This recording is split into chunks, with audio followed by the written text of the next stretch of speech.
Okay, welcome to BI's second Innovation and Outreach seminar or webinar.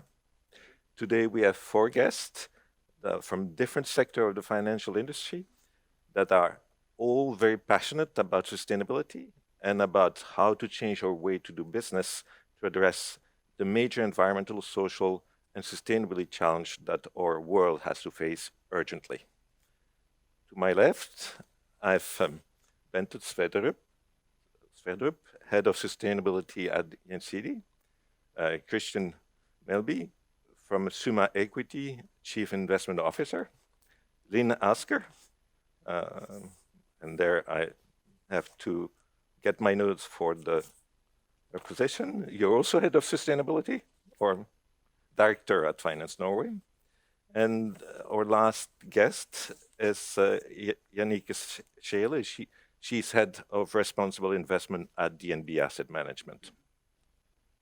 So we'll go around the table and each of our guests will speak about the major challenges and opportunities he sees in this line of business that relate to sustainability, social and environmental issues that we are facing.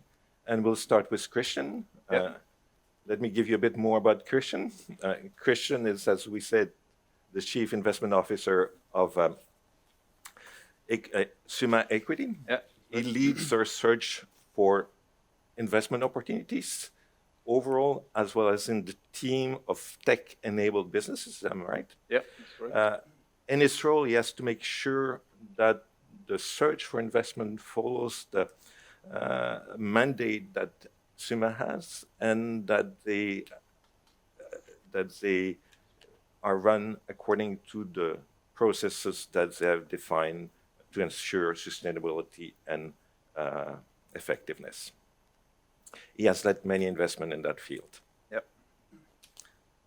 Christian, what do you see as some of the major challenges or opportunities in your line of business that are related to sustainability and social responsibility? So maybe I could start by putting that question in a little bit of context to what we do.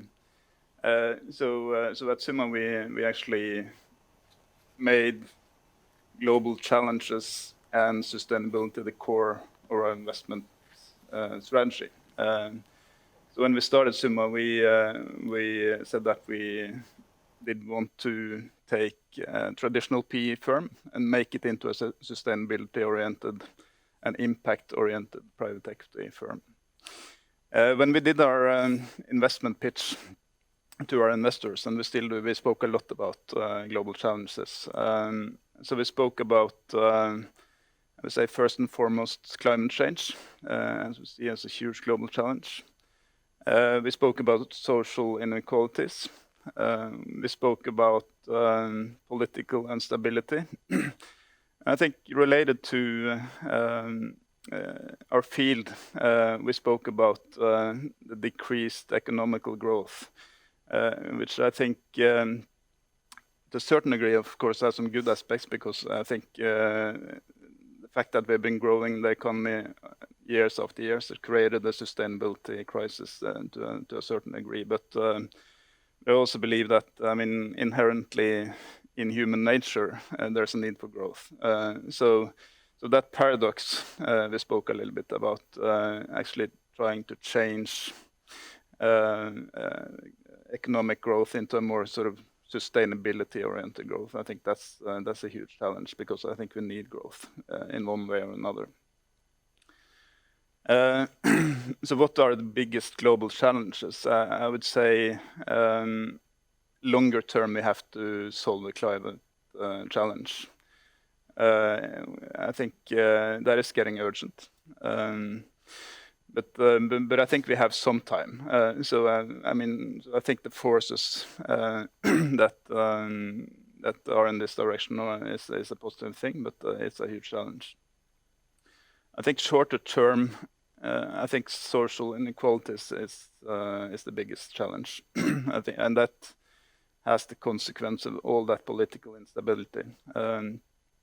We see global leaders trying to utilize that situation, creating difficult polars in nations and globally. So I think that's short term. I would say probably the biggest challenge that I see. But how does it affect your business? Tell us what you see as the opportunity for your business and those challenges. Yeah, so I mean, if I relate that a little bit to being a Nordic and Norwegian investor, I think I was going to say that I mean, in this local market, there's not a huge amount of challenge, I must say. I mean, I must actually say that I think probably the biggest challenge short term for Norway would be that we're a little bit lazy and we don't really realize the global challenges that we have. That being said, to answer your question, I mean, today I would say Norwegian, Scandinavian businesses locally not that affected. But I think definitely there are some huge opportunities. So in Summa, we said that our philosophy and vision and purpose was to invest to solve global challenges. And you find those investment in Norway or in Scandinavia? Mainly Nordics, but we also look a little bit in Europe and also potentially more globally. So we have set that out a few industries that we believe have where there are some really positive opportunities. We invest a lot in waste and recycling that relates to climate and the resource scarcity problem. We invest a lot in healthcare because I think solving the global healthcare problem is important for social inequalities. And you mean health access equality? Yeah, I think that's important. And then, as you pointed to, I work a lot on technology, and I think, you used the term tech-enabled businesses, and in the Summa context, that would be that we invest in tech businesses that enables positive change. So, for example, we own a business that actually is situated in this building. They work with chemical management compliance. So chemical exposure for workers is a huge problem, and this business have a software solution that actually addresses chemical safety at the workplace. So that's sort of to get to the nuts and bolts. Yeah. How do you assure that your investments satisfy your sustainability and social equality or social access goals? Because it's nice to talk about big goals, but how do you do it? Yeah. Yeah, so it's a very good question, right? And not a very easy answer. So what we had to do in that context was try to create some sort of objective framework for it. So we have used the UN Global Sustainability Goals as a framework for investing. So we said that all our investments should somehow link to one of the global development goals. So that's one thing. And then also, as an important part of our investment process is, of course, to do all the checks and balances on climate negative impact, gender inequality, and a lot of sort of compliance related issues like anti-bribery, etc. So there's a huge amount of time put into all our investment processes to check that, and we have very long lists of elements that we do check in all our investments to make sure that we are on the right side. So we're all familiar with compliance checklists. So you have a compliance checklist for sustainability. Yeah, but I would say, I mean, most importantly for us is to find businesses that has put, as I said, sustainability as the core of their business model. Yeah, their business model and the purpose of the business. Okay, that's the most important. And I think, I mean, any business would have an element of positive and negative impact. I mean, we all fly, we all drive cars, etc. So there's always sort of a net equation to this. So we try to make sure that the net positive impact is positive enough for us. Of course, I mean, being honest, of course, sometimes it's challenging to be objective on that criteria, but we try to do our best and use some of the global frameworks that is being developed, and we're also part of some global groups trying to develop those frameworks. I'm going to ask a question to Yannick. As a financial investor, how would you look at Christian business, and how would you try to kick his wheels, so to speak, to make sure that they satisfy your objectives? Actually, this is exactly the same as we do when we invest in companies. We have actually measured the revenues that comes from different SDGs in some of our portfolios. It's not easy, but it's possible. So we sort of try to measure how much of this company revenues comes from or are aligned to one of the SDGs. Yeah. And you can say that maybe 40% of your portfolio revenues are from these and these SDGs, and we work towards the SDGs. It's really hard. Yeah. So I understand it's difficult, but it's not a compliance check. It's actually because we are investing in something that we believe in. Yeah. There's opportunities within the SDGs. So we want to find out, is this real? Yeah. So it's not a compliance check. That's for the auditors. We actually know that if you're investing in the SDG opportunities, you will earn money, or that's what we intend to. Yeah. Yeah. So I think it's very important that what Yannick says there. What we try to do is to create operational and strategic KPIs and link those to revenue drivers. So we try to align financial returns and drivers of financial returns with sustainability impact. So that's how we do it. That's really the crux of the issue, I think. And I think I need to have a bit of both of your, or every one of you, your view about that. Because after all, the business has to survive. So there has to be profitability as well as sustainability or social equality. How do you balance the two elements to make sure that investors are rewarded sufficiently and still you can go forwards towards those sustainability goals that are important for the world? Yeah. So that's the tricky question, right? I think, it has to do a little bit, at least in our context, also with what we do. So, the private equity model is inherently a little bit longer term. So I think the time span is of importance there. And you have to have investors supporting that, because sometimes you need to invest short term to get that long term benefit. And maybe sometimes some of the initiatives that we create, for example, less cash flow, sometimes maybe less growth because you have to change some revenue lines, etc. But if you put a long-term goal, that is good enough, and you have to try to align these things long-term. And I think also putting sustainability into the strategy process, so that you actually create initiatives that both create impact and sustainability. And if you look at what Paul Polman did with Unilever, you have probably studied that a lot, I guess, Bruno, but what he said initially when he took over was that he said that I'm going to change this business, and I need investors that are not short term. I need investors that will participate in a journey that is long term. We changed a lot in that business, and short term took down profitability, and they had to change a lot of investors that pushed the share price down a little bit. But long term has been a fantastic journey. But don't you see that institutional investors that have more that are more inclined to be sustainably oriented have typically longer horizon and typically hold more hold longer on the investments that satisfy their sustainability?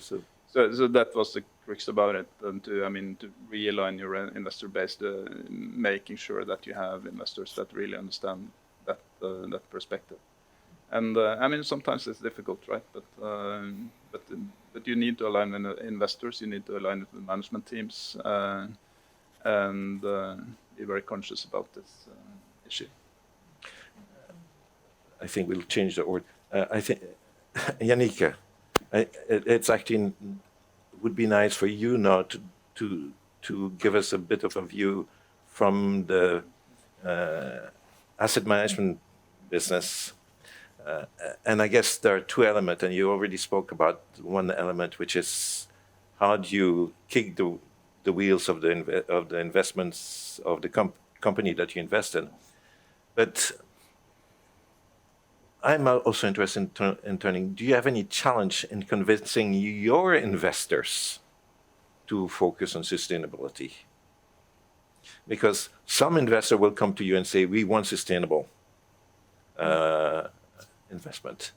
But are all investors convinced by that? Or do you need to work on those other investors as well? It is to an increasing degree interested in sustainability. But it depends on how you define sustainability, because Christian, he works with sort of impact investments or aligned to the SDGs. DNB Asset Management manages about 700 billion Norwegian kroner for institutional and retail clients like pension funds and family offices, organizations, endowments, and we have a broad range of different mandates, funds and portfolios. Some index management, global, emerging market, Nordic, and also some really specific funds on technology, renewable energy, healthcare, biotechnology. So it's different how we do the work with sustainability in those funds. And we are talking about responsible investments as one part and the sustainable investment as another part. And we have actually been working with responsible investments for decades and been a signatory to the United Nations Principles for Responsible Investment since it was launched in 2006. So we have been working with it for quite long. And actually, our renewable energy fund is quite impact-oriented, and also the fund that we align to the SDGs and also measured avoided emissions had been managed for 30 years. So we were quite early in trying to invest in renewable energy and energy efficiency. And I must say it has been quite a bumpy ride, quite volatile for the early days. But the last years, we have seen quite an interest in that fund. So we have also repurposed some of our funds to be more oriented towards climate and environment. And in 2019 and 2020, we have seen an increase in those funds. So we see an increased interest, but we also see an interest in us integrating risks and opportunities within environmental, social, and governance factors in all assets under management. So that's a really important part for us, is to not only focus on some risk factors like climate, but on like anti-money laundering, corruption. It might have a financial impact because you get fines, you get reputational risks, etc. So it's important to think in all asset under management, risks and opportunities associated with environmental, social, and governance factors. And that's also an important part of how we engage with the companies, how we have meetings with companies, telling them that they have to mitigate those risks or take that opportunities and integrate ESG in their business model and strategy and risk management. How do you measure ethical behavior at the company level? Because in a sense, it's very easy to see after the fact that there's been ethical mishaps, and if there's a corruption indictment or some bribery that have been discovered. But how do you assure it up front? Because that's controlling risk is making sure that the company behaves ethically upfront? Yeah, I am very glad you took that question because that's one of the major changes. Because earlier you just had some people sitting in another office focusing on what had went wrong. Today we work together with the fund managers, screening all the companies to see are there any risks that we have to address with the company, that they have to mitigate that in a better manner. So we are more proactive. We have different thematic engagements like data security, for instance, like technology companies having large volumes of data. How well prepared are those to not misusing those information, have they good systems, have companies good systems to handle corruption risk. So that's more proactive, and that's actually what we are doing the most, because you have very good screening systems to do all the ethical exclusions. You don't need to spend a lot of time on that. Of course, if something happens. But ethical exclusion, that's quite a negative way to go about it. And we have a question from the audience that is actually to address to that issue. Do you also develop guidelines for the companies that you invest in so that to help them actually satisfy those ethical goals or those social goals that you have? Yes, we do. We have what we call expectations documents that we use and send the companies when we engage with those. When we are having meeting with companies on climate, for instance, we have a climate expectation documents that tell what we expect from them. And we also have done a lot of work on that, having meeting with all Norwegian companies on how they are going to address climate risk and make a climate strategy for them. So we have expectation documents on human rights, on environmental issues, on climate, responsible tax, oceans, etc. that we communicate with the companies, because we are actually at the same team. We want the company to succeed, have a success. Could I ask one question? Go ahead. I think, one topic that I find really interesting is that when you evaluate a company, you could sometimes meet a company that seems to be very professional on checklist compliance, really good storytellers. But sometimes you could be tricked by the culture. So as an example, I think probably Volkswagen, when they had that pollution scandal, they probably had everything in order sort of on the front page. But I think that is probably sort of a culture problem. And how do you work to really try to get under the hood to really understand the culture? Because I think potentially the culture and the operation in the company is the most important thing to secure that things will be okay. We have to meet the people in the organization, because we know that you can have really good guidelines, but it's not implemented throughout the organization. So that's an important part, to see if the people that works in the company actually knows about the guidelines and also that they are following those guidelines. And that's also why we expect that this is at board level and also at management level. It's not only something one section in the firm is sitting making good guidelines. It should be KPIs in the management group and also at board level when it comes to sustainability. I guess there's still a lot of work to be done in that area to get the views about sustainability and social and environmental responsibility incorporate in the mindset of operating managers and operating work. What about you? What do you think about risk when you think we have two people that have talked about investment opportunities that are related to sustainability and how they make sure that their investment are focused on that? What about an insurance company? What about risk? That's a very interesting question, because as an insurance company like Gjensidige, we insure life, health, and values. And when we see climate change, how that impacts all these areas, and what we are doing, our business model is actually to put a price on the risk and try through that to guide our customers and society at large to see what will be the consequences if we don't do anything. And just now, as we speak, we already see an increase in weather events globally, and also in the region we are having insurance products.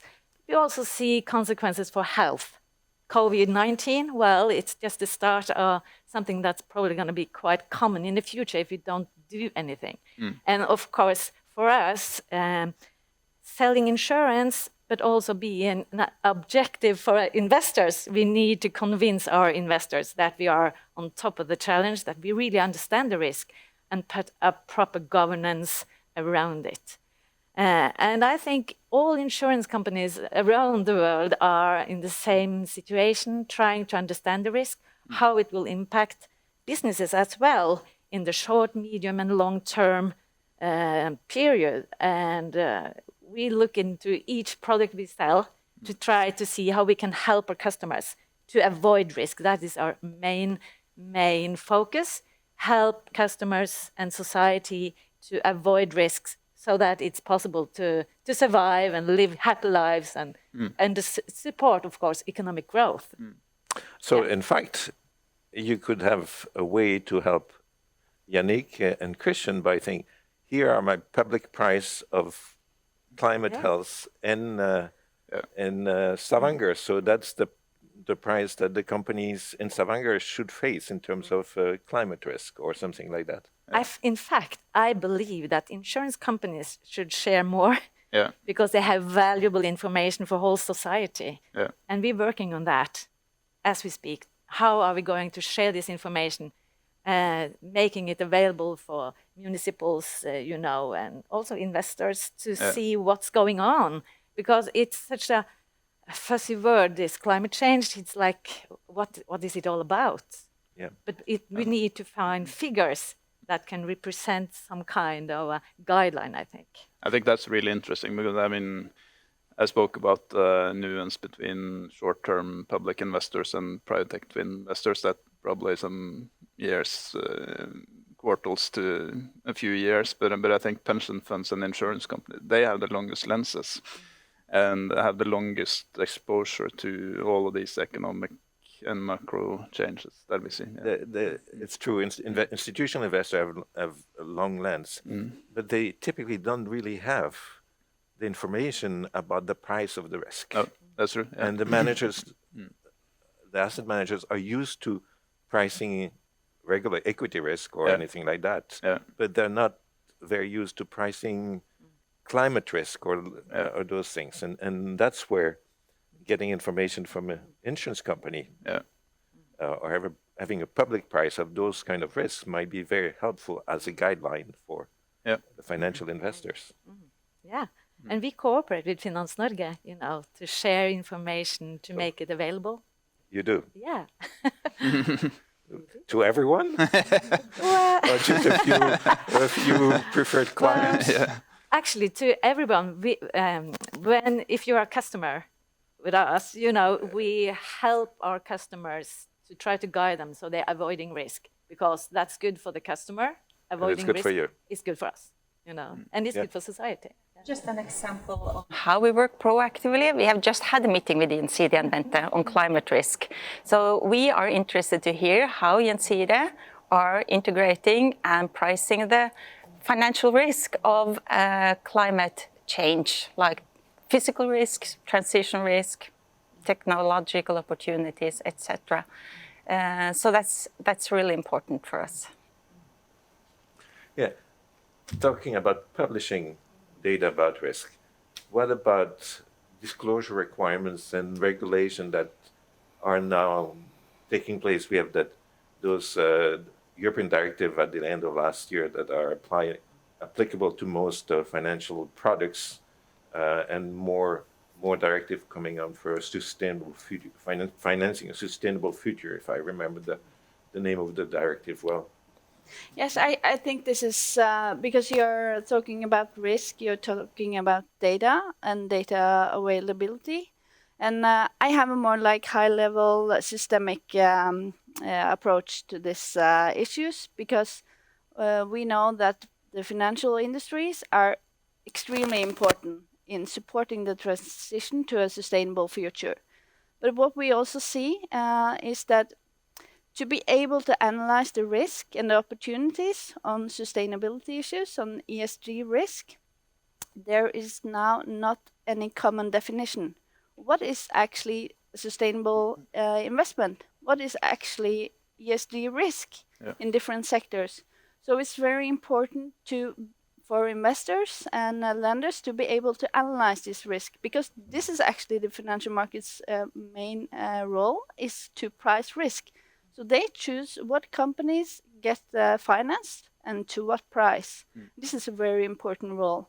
But now a lot of investors and lenders they are looking at the data. A lot of data is not available.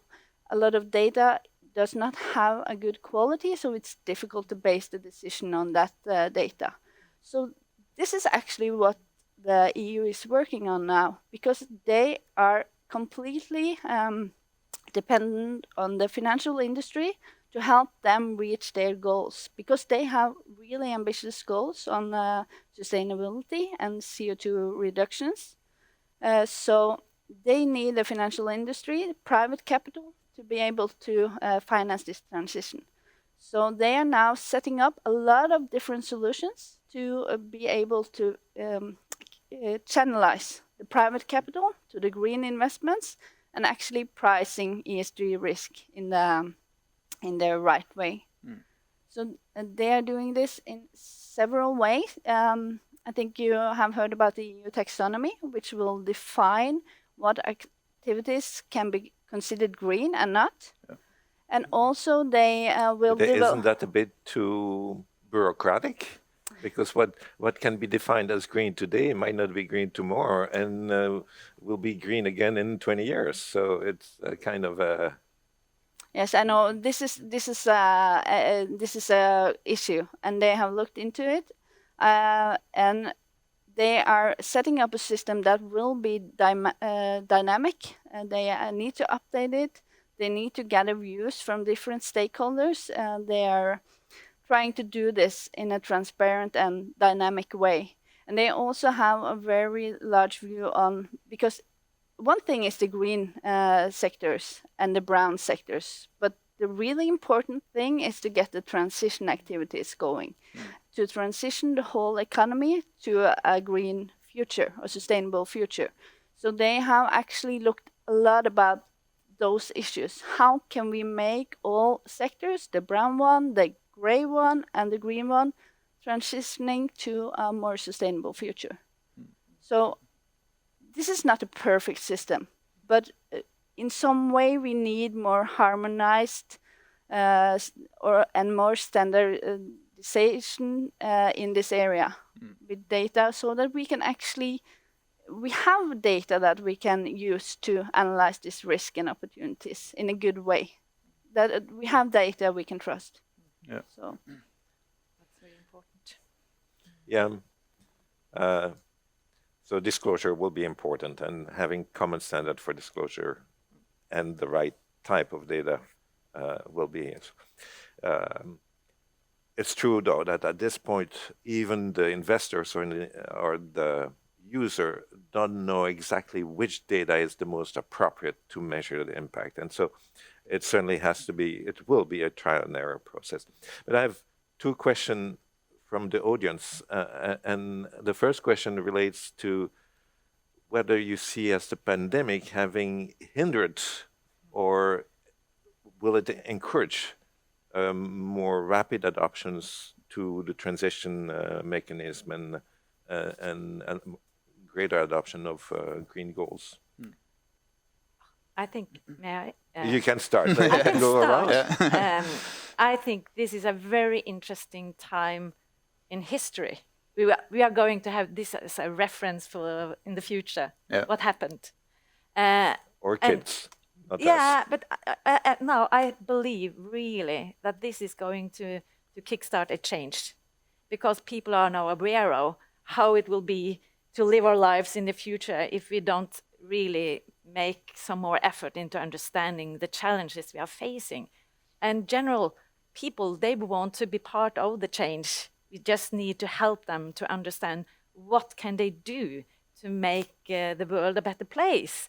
So more knowledge, more information, enabling both private people but also business to understand what shall they do, what will have the highest impact into the business, how what shall we prioritize, because it's so many things and so many ideas that actually also is conflicting. So I think that's why we need regulators to help us to prioritize the areas with the highest impact. And what EU is doing now is really good, because that's what they do.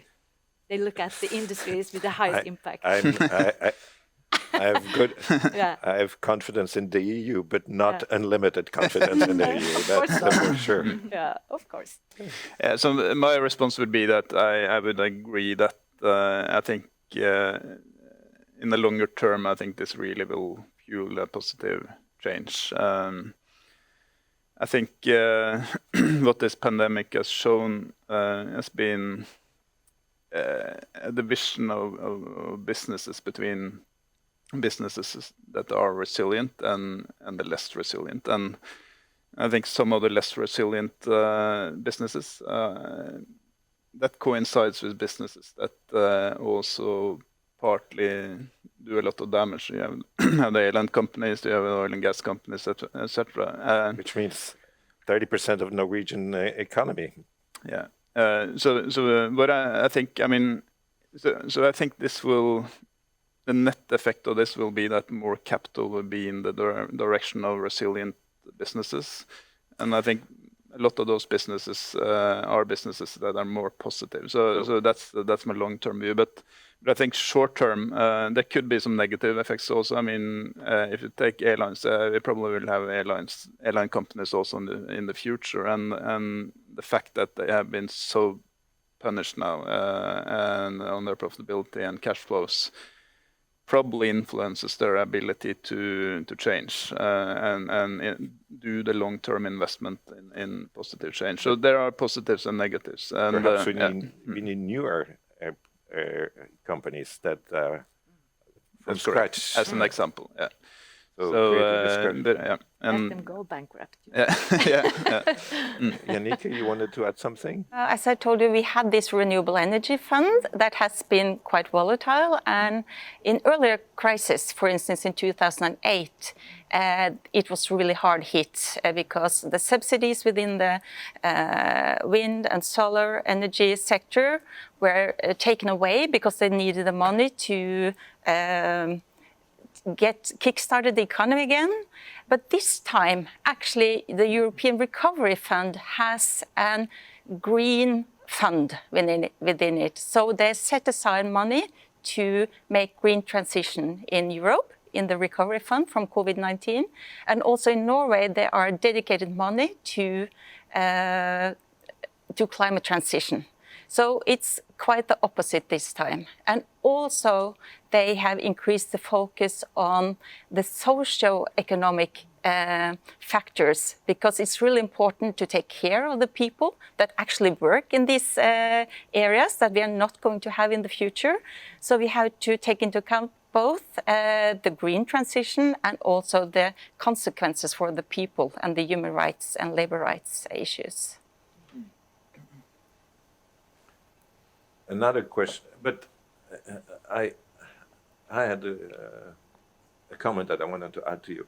Don't you think that the diversion of resources to support the population during the pandemic is going to actually hinder the ability of economies to reorient into a more sustainable direction? Because a lot of the support is money to unemployed and direct support to corporation without any constraint, except that they would have to keep their employment up and so forth.